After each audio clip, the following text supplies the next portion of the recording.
Oke, judulnya Bab Ibu Alam Semesta. Begini aja ya, santai ya. Enak santai begini aja ya. Nah, sampai guyonan cekikian. Ini cara menikmati buku. Cara menikmati pengalaman teman. Gak melok-melok ngalami ya. Ya dinikmati sih ya. BE katut. BE diwenehi iso kaya ngono. Sudah saya cukup bersyukur menjadi seorang membaca pengalaman teman.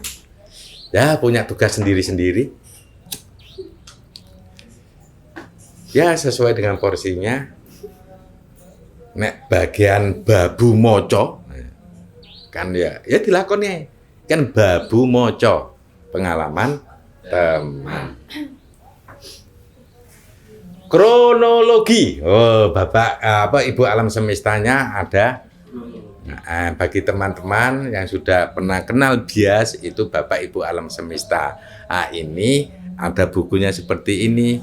Biar nanti bekerja di alam dengan istilah ini tidak asing.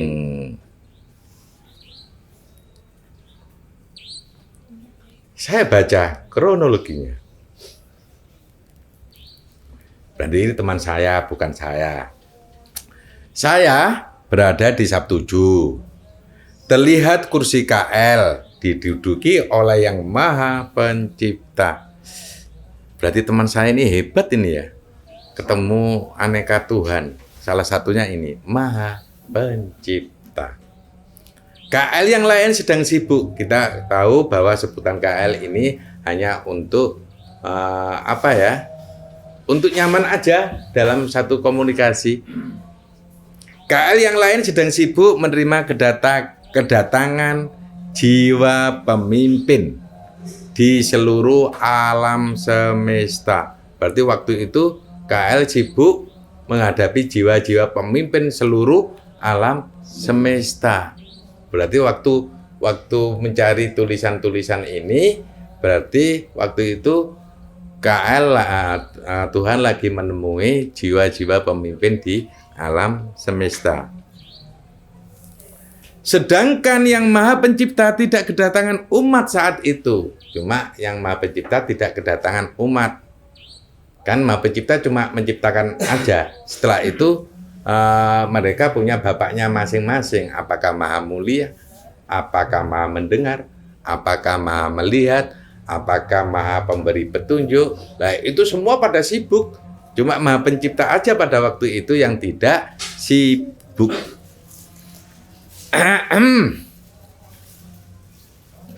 Setelah itu saya memberitahukan kepada teman-teman saya yang ada di Sab 7. Nggak tahu teman-temannya si anak ini siapa aja. Bila saat ini ada agenda pembacaan tentang buku Maha Suci. Siapa teman-temannya waktu itu? Setelah itu saya memberitahukan kepada teman-teman saya yang ada di Sab 7. Apa Tumir, tak?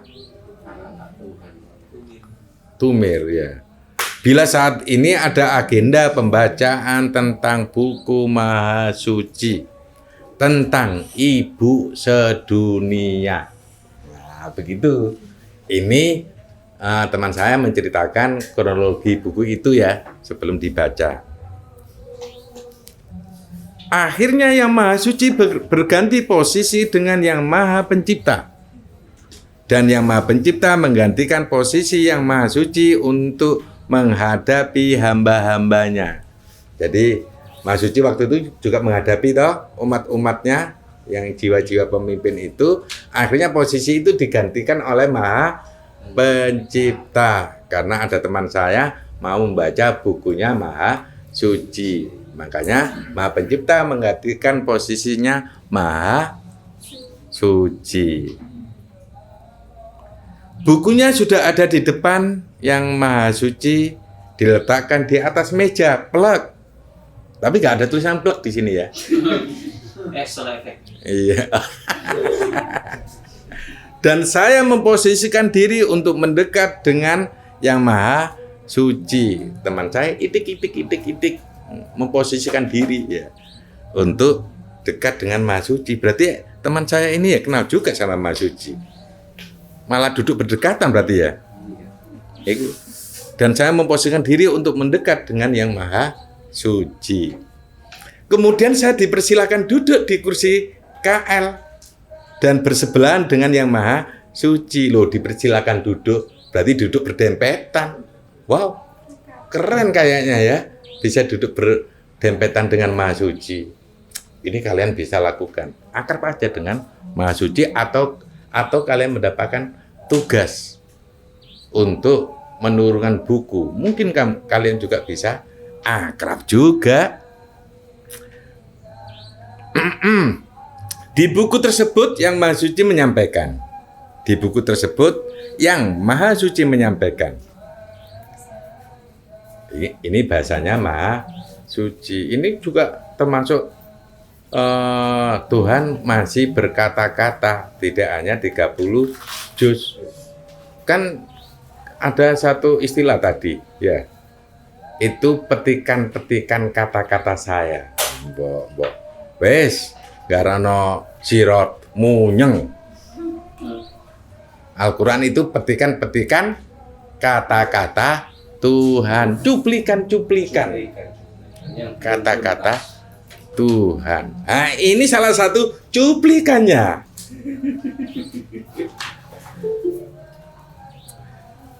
Di sini ada juga bab tentang Bapak sedunia. Kalau yang diminta adalah tentang Ibu sedunia. Nah, buku ini ceritanya turun, memang kita mencari Ibu sedunia dulu, baru Bapak sedunia. Tapi ini sudah diurutkan. Di sini ada juga bab tentang Bapak sedunia. Kalau yang diminta adalah tentang Ibu sedunia, kita langsung ke bab Ibu sedunia. Melalui KL yang membuka buku, akhirnya mendapat suatu urutan dari bab walidat, kemudian Bapak sedunia, dan kemudian Ibu sedunia. Ada sosok yang merespon. Oh, setelah judul walidat ada Bapak sedunia, baru Ibu sedunia. Ya, tetap Ibu sedunia, nanti baru Bapak sedunia ya. Soalnya itu lebih rinci. Kemarin di walidat kan sebutan lengkapnya kan belum. Nah, itu ada satu sosok merespon. Bab Ibu, pada bab Ibu sedunia terdapat judul Ibu, alam semesta. Jadi Tuhan mempunyai skenario, ada Bapak, ada Ibu.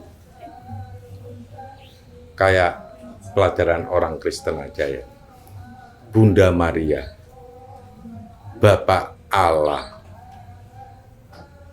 Tuhan Yesus. God itu kan bisa arti Tuhan, cuma diartikan Tuhan sama orang-orang sama. Kayak Sayyidina Bendoro Ingsun, gitu. Kan ditambah-tambahi. Sayyidina Muhammad sallallahu alaihi wasallam. Ya, nggak apa-apa dikasih sebutan begitu. Ya memang sebutannya begitu, sudah viral loh itu ya. Makanya sudah terlanjur viral, ya kita sebut yang sama aja. Yang memviralkan, mematerkan nama itu siapa? Mestinya DE dapat apa?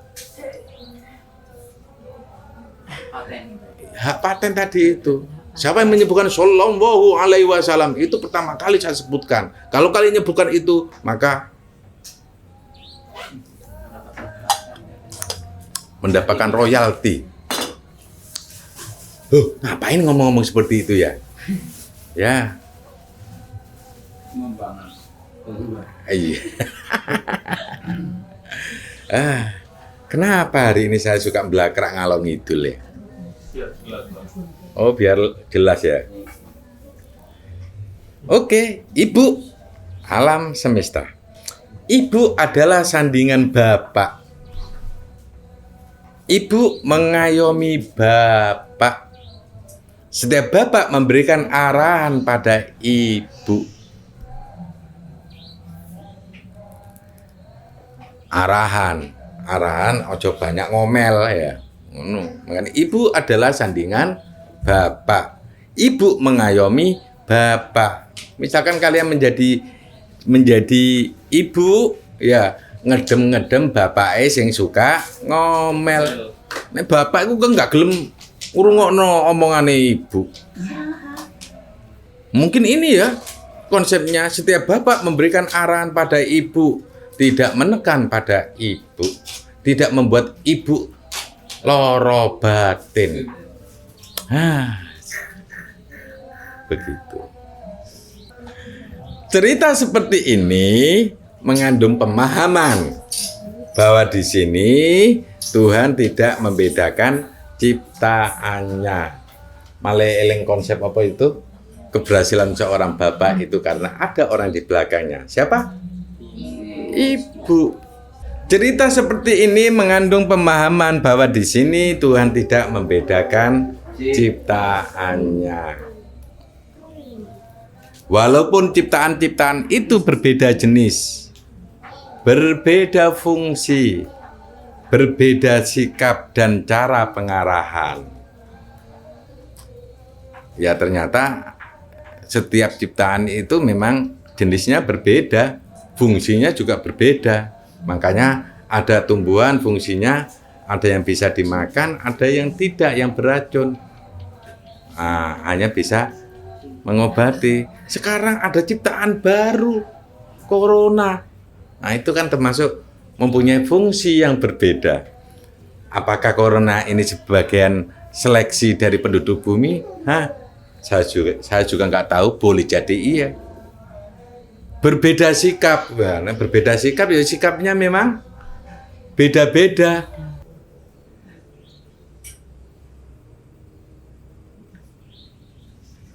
Yang pinter agama, ustadz satu dengan ustadz yang lain berbeda sikap, wajar. Ada yang keras, ya, ada yang lemah lembut, ada yang mengikuti perkembangan perasaan orang, macam-macam. Jenis ustadz itu macam-macam. Ada ustadz nerimo amplop, ada ustadz seneng amplopi. Kan ada yang ustadz begitu. Ya itu kan beda sikap. Jangan disalahkan, memang begini ya. Memang walaupun ciptaan-ciptaan itu berbeda jenis, berbeda fungsi, berbeda sikap dan cara pengarahan. Dan cara pengarahannya beda-beda. Enek gayanya des haram, musyrik. Ya ada begitu yang ustadz begitu. Ada yang ustadz non muslim. Ada yang mengatakan begitu. Atau non Nasrani, non Buddha. Enggak enek, sing enek istilah non muslim. Enggak tahu kalau di agama Buddha begitu. Non Buddha, non Hindu, non Konghucu, non Bahai, non nona itu. Itu. Beda. Iya, cara pengarahan beda-beda. Oh, sama-sama Islamnya, kota sucinya bisa berbeda ya. Ahmadiyah kota sucinya di mana? Bahai kota sucinya di mana? Terus agama-agama yang lain kota sucinya di mana? Agama yang ngikuti Zoroaster itu kitabnya di mana? Yang ngikuti Krishna kota sucinya di mana? Ya begitulah. Itu bagian sandiwara dunia. Apapun pendapatmu, ya silakan berpendapat. Tidak ada yang salah. Yang salah adalah menyatakan dirinya yang paling benar. Itu yang salah. Kalau dirinya selalu menjadi orang yang rahmatal lil alamin, menurut saya sih itu benar. Menurut saya. Karena Tuhan menciptakan makhluknya kan untuk selalu berkasih sayang, selalu menghormati satu sama lain walaupun berbeda pendapat. Begitu saudaraku. Tekok ndi mau? Ndi arek? Berbeda sikap. Oh, loh kok begini? Begitu.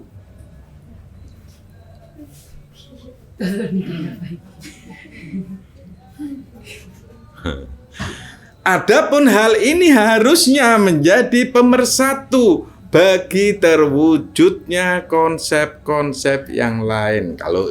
Kalau urusan ini urusan konsep Tuhan yang lain.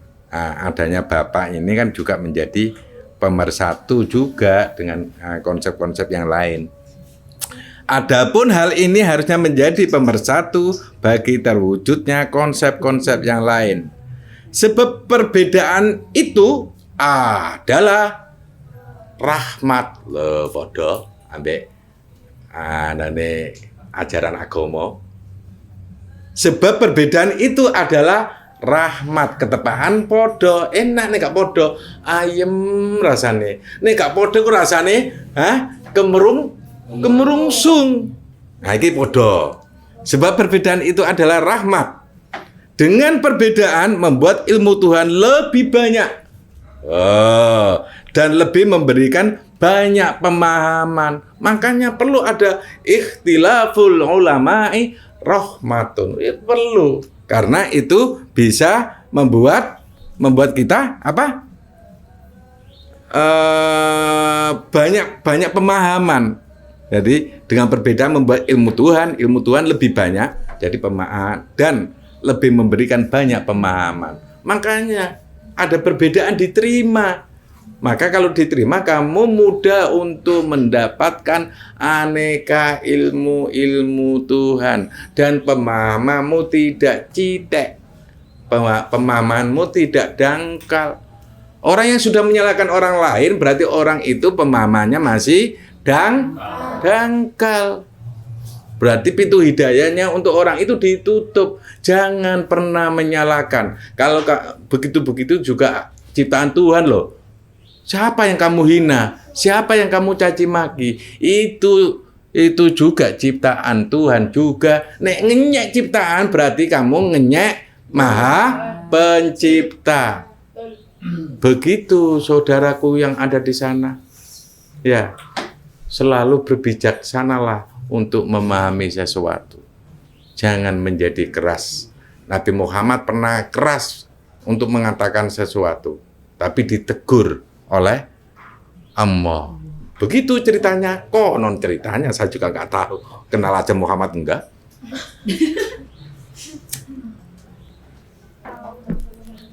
Oh, bukan Muhammad, baginda Rasulullah Shallallahu Alaihi Wasallam.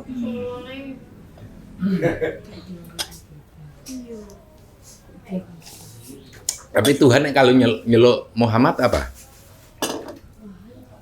Ya Rasulullah. Itu nama saya. Sembuh. Hei, Soalnya Muhammad, kalau apa katakanlah. jadi kak Apa kalau ya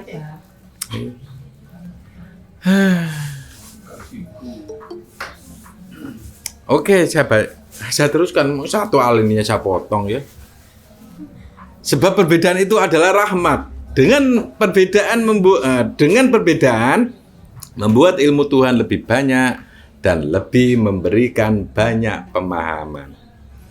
Sehingga dengan kesatuan ibu dan bapa adalah untuk menjadi kesatuan bagi konsep-konsep Tuhan yang lain. Istilah ibu alam semesta adalah salah satu bagian yang diusulkan oleh Yang Maha Kasih Sayang. Jadi usulan tentang ibu alam semesta itu diusulkan oleh Maha Kasih Sayang. Dia memberikan konsep itu untuk mengajak konsep-konsep yang lain agar lebih mudah terpahami. Konsep-konsep di sini konsep yang masuk di dalam kerangka raga. Ya, biar kamu mungkin bisa gatuk no ya.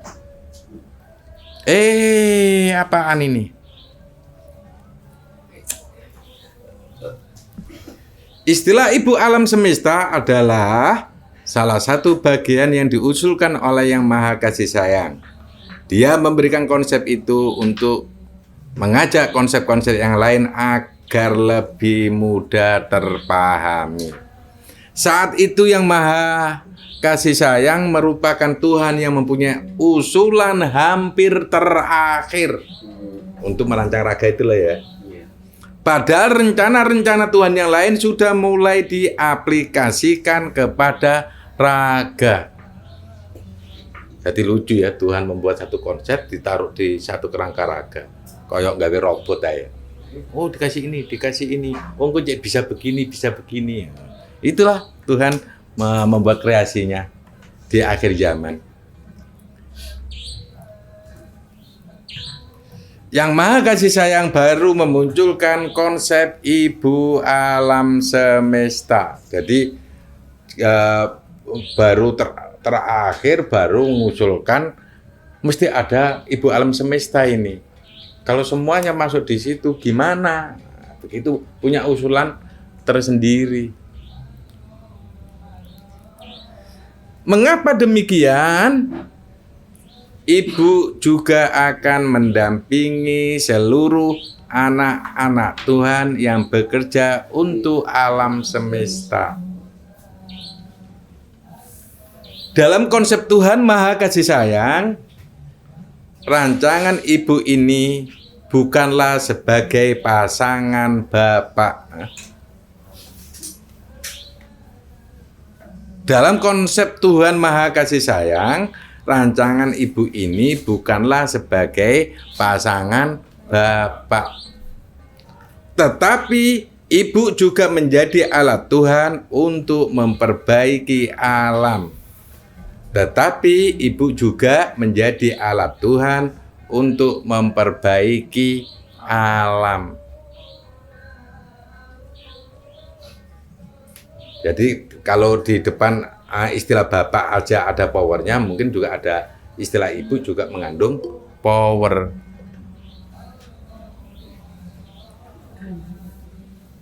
Dengan power ibu, maka setengah dari power bapak akan bertahan. Piye bertahan maksudnya itu? Dan tidak bisa lepas walaupun anak-anak Tuhan tidak bekerja. Oh, begitu ya. Mengcover ya. Yang Maha Kasih Sayang menginginkan nantinya konsep-konsep Tuhan yang sudah jadi akan menyatu dengan power ibu alam semesta. Ini yang Maha Kasih Sayang menginginkan nantinya konsep-konsep Tuhan yang sudah jadi akan menyatu dengan power ibu alam semesta. Bahkan yang akan menjadi pembuatan energi terbaik di alam, ya ada di ibu alam semesta. Apabila ada power yang kurang baik diterima oleh alam, maka ibu mempunyai wewenang memperindah dan mempercantik energi tersebut. Makanya kalian harus terhubung dengan DMU. Begitu.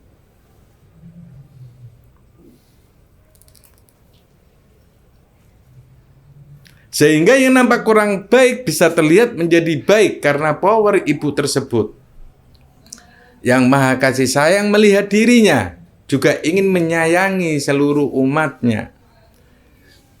Umat-umat tersebut agar bisa mendapat kasih sayang dari Tuhan. Ya, dengan tersampainya power ibu itu. Nanti di akhir semua anak-anak Tuhan yang telah bekerja, maka di balik Tuhan yang Maha Kasih Sayang, disitulah terlihat sosok ibu yang mendampingi anak-anaknya. Sosok ibu ini juga sama dengan bapak. Sama-sama menjadi keluarga yang tidak perlu dianggap oleh siapapun, termasuk petugas Tuhan. Bahkan apabila Tuhan sendiri yang tidak mempedulikan Bapak dan Ibu,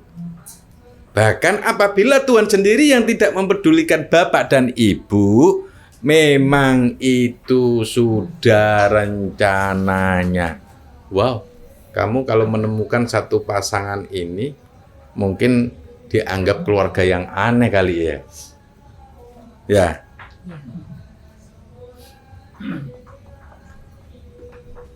Namun Bapa dan Ibu alam semesta juga adalah Tuhan itu sendiri, yaitu Tuhan yang saling melengkapi adanya sebuah perbedaan. Jadi enek laki-laki dan perempuan, enek bapak, enek ibu. Katanya Tuhan menciptakan kan berpasang-pasangan. Anak-anak Tuhan saat menemukan pemimpinnya, menemukan bapaknya, anak-anak Tuhan tidak melihat adanya sosok ibu di balik bapak. Tetapi sosok ibu melihat anak-anak Tuhan yang bekerja di alam, dan ibu menjadi orang yang menunggu anak-anaknya pulang. Setiap kali anak-anaknya pulang ke rumah, maka ibu menyambutnya dengan gembira dan menceritakan apa yang dirasakan bapaknya selama ini. Jadi ibu ini membackup yang dirasakno bapak. Bapakmu ini lho Le, Nduk. Di rumah itu ibu tidak habis-habisnya bercerita kepada anak-anaknya bagaimana menyenangkan Bapak yang tidak lain adalah Tuhan. Apa-apa yang diinginkan Tuhan, ibu juga mengetahuinya. Apabila anak-anak Tuhan berkeluh kesah, ibu yang akan menjadi penyampai keluh kesah mereka kepada Tuhan. Dalam rumah itu pun Bapak jarang pulang. Di rumah Bapak terlihat hanya melakukan aktivitas sebentar-sebentar saja. Dan Bapak lebih banyak menemui anak-anak Tuhan di alam semesta. Karena Bapak alam semesta menguasai alam semesta itu sendiri. Setiap kali Tuhan ingin membuat sebuah rencana, Tuhan mengabarkan kepada Tuhan-Tuhan yang lain dan ditangkap oleh Bapak. Apa yang dirasakan Bapak akan dirasakan pula oleh seorang ibu. Anak-anak Tuhan tidak akan goyah dan tidak akan menemukan sebuah kesulitan apabila mereka selalu bersama dengan bapak dan ibunya. Bapak menjadi penyemangat untuk mereka. Mereka siapa? Dan ibu menjadi penyemangat untuk mereka juga. Jadi sama-sama. Iki cik dawa ya? Oh, panjang banget. Nanti tentang ibu alam semesta kita lanjutkan aja. Nah, di sini ada judul mengapa ibu di sini Tuhan. Nah, ini ada cerita yang panjang banget. Dan kita teruskan nanti pada konten-konten berikutnya kalau kalian tertarik dengan pembahasan ini. Semoga ini menjadi wawasan baru, menjadi pemahaman baru, dan menjadi penyadaran baru bahwa di akhir zaman ini Tuhan juga membuat satu konsep tentang Bapak dan Ibu alam semesta. Walaupun keterangannya nanti belum lengkap, nanti akan saya bacakan selanjutnya. Dan semoga ini menyadarkan diri kita dan membuat kita lebih bijaksana. Wassalamualaikum warahmatullahi wabarakatuh.